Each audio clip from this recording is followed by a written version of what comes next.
창세기 히브리어 강해입니다. 99강입니다. 오늘의 말씀은 창세기 10장 21절로 32절까지입니다. 본문의 제목은 셈의 아들은입니다. 21절로 32절입니다. 셈은 에벨 온 자손의 조상이요 야벳의 형이라. 그에게도 자녀가 출생하였으니 셈의 아들은 엘람과 아수르와 아르박삿과 룻과 아람이요 아람의 아들은 우스와 훌과 게델과 마스며 아르박삿은 셀라를 낳고 셀라는 에벨을 낳았으며 에벨은 두 아들을 낳고 하나의 이름은 벨렉이라 하였으니 그때의 세상이 나뉘었으며 벨렉의 아우의 이름은 욕단이며 욕단은 알모닷과 셀렙과 하살마웻과 예라와 하도람과 우살과 디글라와 오발과 아비마엘과 스바와 오빌과 하윌라와 요밥을 낳았으니 이들은 다 욕단의 아들이며 그들의 거하는 곳은 메사에서부터 스발로 가는 길에 동편산이었더라. 이들은 셈의 자손이라. 그 족속과 방언과 집안과 나라대로였더라. 이들은 노아 자손의 족속들이요 그 세계와 나라대로라. 홍수 후에 이들에게서 땅의 열국 백성이 나뉘었더라. 아멘.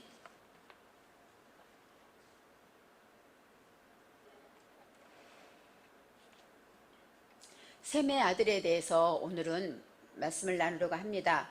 노아의 홍수 후에 이 땅은 노아의 후손들로 번성하게 되죠. 창세기 9장 1절에 하나님이 노아와 그 아들들에게 복을 주시며 그들에게 이르시되 생육하고 번성하여 땅에 충만하라 이렇게 축복하십니다. 창세기 1장 22절에는 하나님이 창조하신 모든 만물에게 이런 복을 축복을 하시고 29절에는 하나님의 형상대로 사람을 창조하시고 남자와 여자를 창조하시고 하나님이 그 남자와 여자에게 이렇게 축복하십니다. 이처럼 창세기 9장은 천지 창조 후에 하나님이 1장에 축복하셨던 그 축복을 다시 새롭게 하나님께서 이제 노아의 자손들에게 축복하시게 됩니다. 이제는 그들의 한 성경에 있는 대로 노아의 후손들이 번성하였다고 성경은 나와 있고 노아의 후손 중에는 셈과 함과 야벳이 있었다고 아들을 낳았다고 합니다. 먼저 10장에서는 제일 먼저 야벳의 아들에 대해서 나와요. 야벳의 아들에 대해서 나오는데 이 야벳이라는 것은 우리가 말할 때 야파트는 번성하다 이런 뜻이 있어요. 셈과 함과 야벳 이것은 바로 모든 고유명사로 그렇죠? 노아의 아들들의 이름인데 히브리어로 말하면 하나님의 글이기 때문에 이 성경은 히브리어로 기록되어 있어요. 그래서 우리가 히브리어를 연구하고 히브리어로 찾아가는 이유는 고유명사고 이 사람들의 이름이지만 그 언어에마다 히브리어로 뜻이 있기 때문에 그 안에서 하나님이 우리에게 주시는 말씀을 찾아볼 수가 있기 때문입니다. 그래서 제일 먼저 아들을 낳았다. 셈과 함과 야벳을 낳았다 할 때 바로 노아는 안위자이기 때문에 하나님의 말씀으로 정착되고 가치 있는 일을 알게 되고 하나님의 말씀으로 쉼을 얻은 노아는 이제 셈과 함과 야벳을 낳았다. 이 아들이라는 것은 우리 정신에 세워야 할 것들을 말합니다. 그래서 셈을 세우고 함을 세우고 또 야벳을 세웠다고 말할 수 있어요. 가장 먼저 야벳의 아들을 나오는데 야벳의 아들 중에 많은 아들이 있지만 고멜이라는 아들이 있습니다. 이 고멜은 완성되다, 숙련되다, 끝나다 이런 뜻이 있어요. 그러니까 야벳은 번성하고 번영한 것이죠. 번성하고 번영하다 보면 어떻게 무엇이 나옵니까? 숙련되고 완성된 것이 나오죠. 정말 우리가 열심히 말씀을 듣고 지켜서 그것으로 이제 숙련돼서 완성된 하나님의 말씀으로 나아갈 수 있는 것이 되는 것입니다. 이 고멜이라는 것은 무엇보다 우선 보답하는 일을 우선할 때 우리는 완성되는 것이다 이거죠. 바로 이 고멜이란 뜻에는 이렇게 완성되고 숙련된 것인데 이 자음을 볼 때 보답하는 일을 우선할 때 우리는 이렇게 완성되는 삶을 살 수가 있다고 합니다. 이제 고멜의 아들에 대해서 나와요. 고멜이 이렇게 보답하는 일을 우선하면서 완성되었을 때 무엇을 하나님 앞에 세워드리게 되는가? 아들은 이스그나스는 샤칸, 정착하다, 휴식하다, 거주하다 이런 뜻이 있습니다. 그래서 리박과 도갈마 이런 뜻이 있는데 이 아들들의 이름 안에서 우리는 어때요? 완성되고 있을 때 휴식하게 되고 정착하게 된다고 말할 수가 있습니다. 이제 또 야벳의 아들 중에 고멜과 또 기록된 아들이 야완이라는 아들이 있습니다. 이 야완이라는 아들은 바로 포도주를 말하고 참고 인내하고 말씀을 지키는 것인데 거기서 누구가 나오냐면 엘리사와 도다님이라는 아들이 있습니다. 다른 아들도 있지만 성경에서 엘리사와 도다님이라는 아들이 나오는데 이 엘리사라는 것은 하나님이 구원하시다, 하나님이 나의 구주다 이런 구원하시다의 뜻이 있고, 그 다음에 도다님은 다윗, 사랑하는 사람, 친구, 그 다음에 그릇 이런 뜻이 있어요. 그래서 하나님의 말씀으로 참고 인내해서 지킬 때 우리는 하나님의 구원의 역사를 보게 되고, 또 하나님이 구원하시면서 우리는 하나님 앞에 사랑받는 말씀을 가진 도구가 되는 다윗 같은 존재가 되게 되는 것입니다. 이제 야벳에 대한 것에서는 우리가 이렇게 하나님의 뜻을 발견할 수가 있었습니다. 두 번째로 함의 아들들이 나옵니다. 이 함은 말하듯이 노아에게 저주를 받은 아들이다 이렇게 나오죠. 그렇지만 함이라는 뜻은 더운 따뜻한 열정이 있는 것을 말해요. 그래서 삶의 가치를 알게 되고 올바른 일에 모든 일에 명분을 세운 자는 뜨거운 열정이 일어나게 돼 있죠. 어떤 것이 가장 가치 있는 일인가? 내가 여기서 헤맬 것인가? 아니면 하나님의 온전하신 뜻을 지키기 위해서 하나님의 뜻을 우리가 살아드리기 위해서 거기에 가치를 두다 보면 열정이 생기게 되죠. 세상 것이 아니라 하나님의 것을 찾게 되는 것입니다. 그런 자에게 하나님은 책임지고 보호하시는 가치, 울타리를 쳐주시는 일이 있습니다. 바로 이것이 함이라는 뜻입니다. 그래서 이 함은 아들을 낳게 되는데 구스와 가나안을 낳습니다. 많은 아들을 낳아요. 그렇지만 이 구스와 가나안이 대표적인 아들입니다. 첫째, 구스라는 것. 이 구스는 공포와 두려움을 말해요. 하나님의 열정을 가지고 말씀을 지키기 위해서 최선을 다하고 노력하며 나아갈 때 우리는 항상 내 속에 혼돈과 공허와 무지가 있기 때문에 그것 때문에 두려움에 빠지게 되죠. 혹시 내가 공포, 죄를 짓지 않을까? 하나님을 기쁘시게 하지 않을까? 나의 언행과 나의 생각이 하나님 뜻이 아닌 것이 아닐까? 이런 생각을 하게 되는 두려움과 공포를 갖게 되는 것입니다. 하나님의 말씀을 지키고 들으면 들을수록 우리 안에 많은 죄를 발견하게 되죠.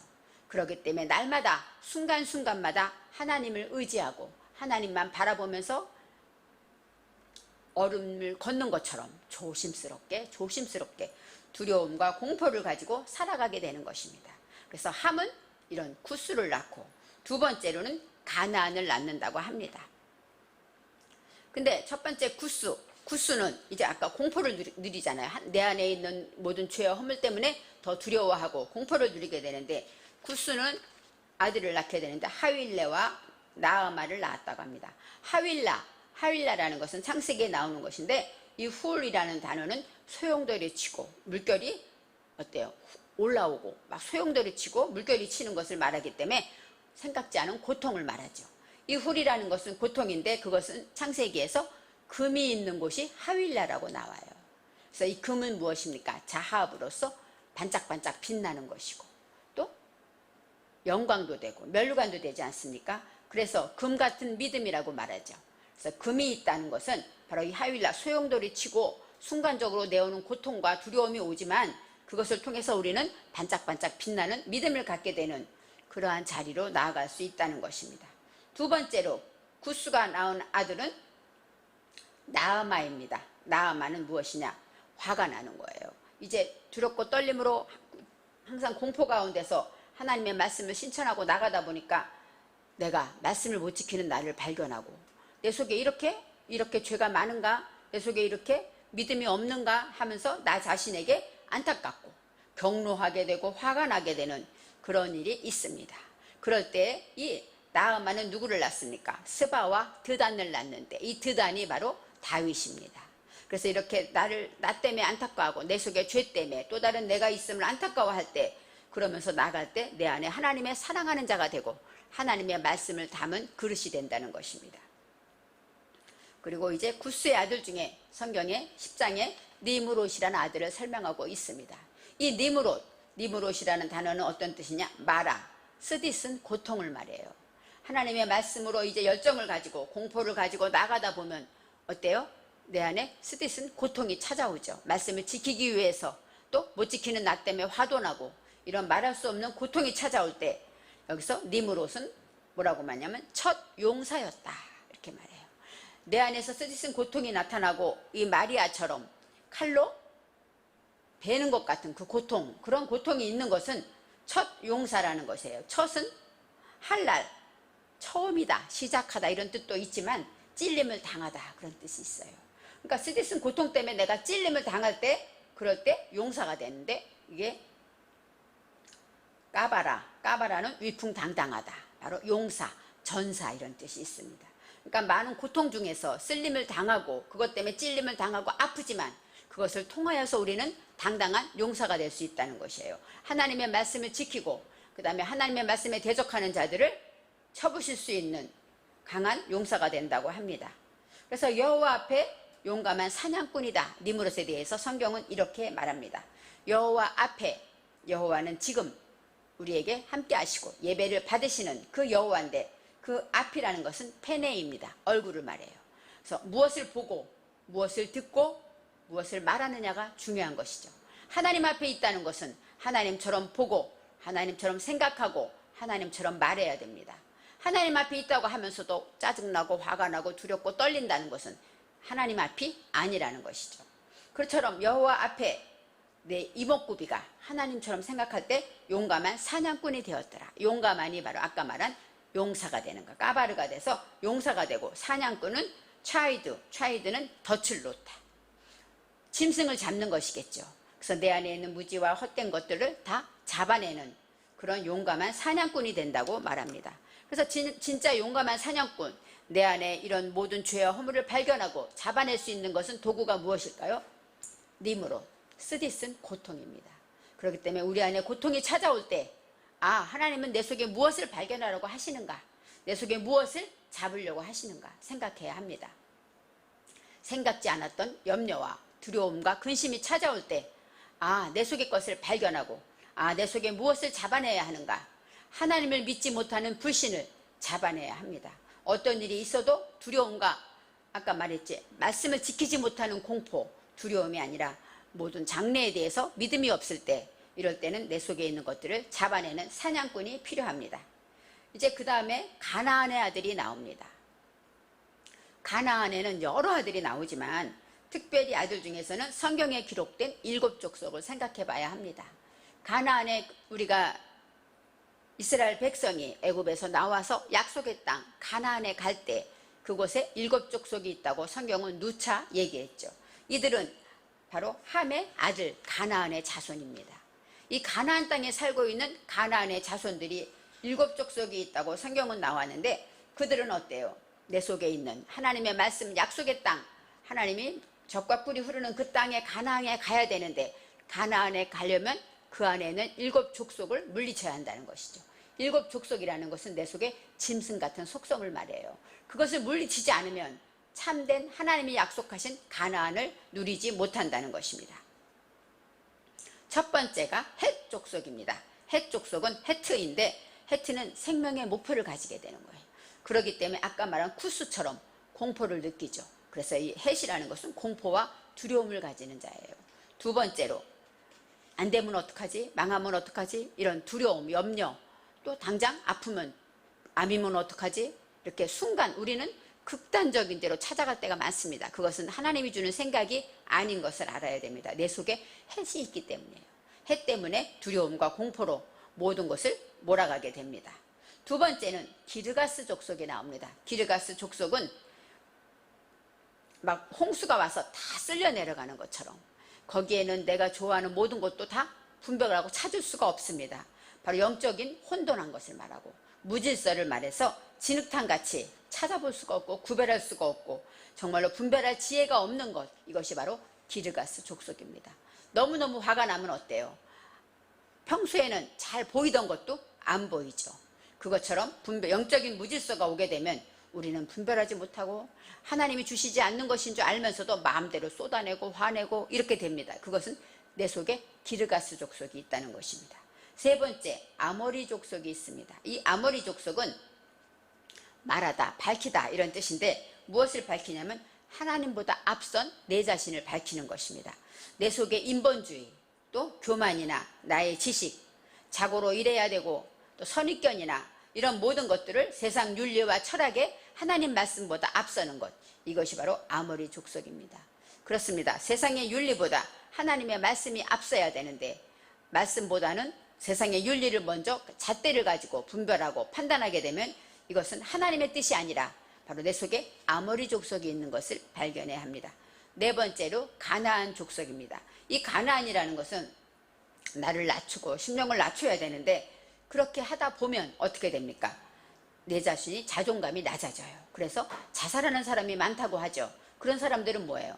내 자신이 왜 사는지를 모르는 거죠. 그것처럼 의미가 없고 자존감이 낮아지고 실패에 대한 두려움이 있고 또 실패를 겪을 때마다 나를 비관하고 또 남을 탓하고 남을 저주하며 누구 때문에 이런 일이 생겼어 하고 저주하면서 우울해지는 것, 이것이 바로 가나안 족속입니다. 다섯째로 브리스 족속입니다. 브리스 족속은 내 속에 게으름과 짜증이 자꾸 나요. 그래서 말을 쉽게 하고 또 막 화를 내고 모든 것을 남 탓을 합니다. 짜증을 자주 내는 것, 또 내 속에 그것이 모든 것이 나의 게으름 때문인데 나는 보지 못하고 나의 게으름은 보지 못하고 쉽게 남을 탓하고 원망하는 것, 이것이 바로 브리스 족속입니다. 여섯 번째로 히위 족속이 나옵니다. 히위 족속은 세속적인 쾌락을 추구하는 거예요. 먹고 즐기고 놀고 세상적인 쾌락. 하나님 안에 참 쾌락은 하나님의 말씀을 지킬 때 하나님이 주시는 기쁨이 있는데 그것이 아니라 이제는 땅의 것을 추구하고 예수를 믿는 사람이 땅의 것에 대해서 물질이 없으면 속상하고 물질이 많으면 기분이 좋고 이렇게 모든 가치 판단이 어때요? 땅의 것에 땅의 쾌락을 추구하는 것이 바로 히위 족속입니다. 마지막으로 여부스 족속이 있습니다. 여부스 족속이라는 것은 여부스라는 것은 바로 밝고 유린하고 질밥다 이런 것이에요. 그러니까는 막 내 삶에서 내 모든 것이 다 유린당하고 짓밟혀서 모든 입술만 열면 원망과 불평이 나오는 것, 이것이 바로 여부스 족속입니다. 이렇게 일곱 가지 족속, 일곱 족속을 바라볼 때 함의 아들이고 또 가나안의 후손이죠. 그렇기 때문에 함의 아들을 하나님의 말씀에 뜨거운 열정을 가진 자들은 바로 낮아지고 낮은 자로 내려가야 되는데 그러기 위해서는 이런 일곱 족속들을 물리쳐야 되는 그 안에 있는 것들이 있습니다. 그래서 바로 가나안 족속들이 그들의 일곱 족속에 이스라엘 백성이 갔을 때 그때까지도 거기에 거주하고 있었다는 것이죠. 가나안의 후예들이. 그래서 셈과 함과 야벳의 후예들을 자세히 설명하는 이유는 후에 나오는 족속들이나 민족들의 이름이 여기에 나오는 족속들이 많이 있습니다. 그래서 이제는 오늘의 말씀에는 가나안의 마지막 아들 셈에 대해서 말하고 있어요. 셈, 함, 야벳 하면은 뭐예요? 셈이 가장 먼저 난 장손입니다. 그런데 왜 마지막에 말할까? 그것은 셈은 야벳의 형이다. 성경에 제일 먼저 20절에 나와 있어요. 야벳의 형이다. 근데 원어에서는 까돌, 큰형이라고 말해요. 가장 큰형이에요. 장자. 그 다음에 작은 형은 함이겠죠. 그런데 첫째 이 셈이 왜 마지막에 기록된 이유는 가장 중요하기 때문이죠. 셈의 후손에서 누가 나옵니까? 아브라함이 나오고 또 다윗이 나오고 예수가 나오죠. 그래서 마지막에 이 셈의 후손에 대해서 마지막에 기록하고 있습니다.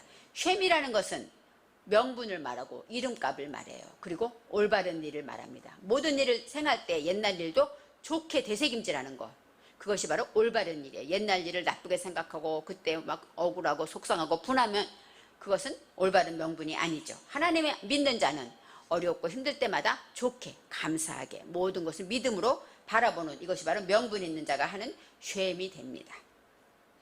이제 셈에 대해서 말할 때 셈은 여러 가지 자식을 많이 낳아요. 그렇지만 엘람과 아수르가 나옵니다. 그 다음에 아르박삿을 낳았다고 해요. 근데 엘람은 알라, 성장하는 것이에요. 그러니까 올바른 명분을 가진 자는 어떻게 됩니까?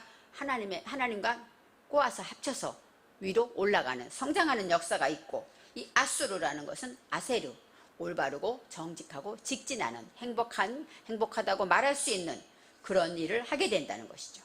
그렇게 해서 이새는 여기서 말할 때 이 셈은 아람을 낳고 아람과 아르박삿을 낳았다고 합니다. 여기서 많은 자녀들이 또 나와요. 이 셈에는 또 아람에는 우스와 홀과 게데일 마스가 나오고 아르박삿은 여기서 마지막에 쉘라와 에벨이 나옵니다. 근데 여기서 에벨이 나온 것이 벨렉이 나와요. 그러니까 많은 이름이 다 뜻이 있지만 그것을 하나하나 해석한다고 해도 성경에 나와 있기 때문에 그 이름이라고 생각하면 됩니다. 하지만 여기서 이제 벨렉이 나오는데 아르박삿의 아들 바로 이 에벨의 아들 벨렉은 어떤 뜻이냐? 나누어지다, 나누다, 잘라내다 이런 뜻이 있습니다. 그래서 벨렉이라는 것은 펠레그 이것은 열매가 어때요?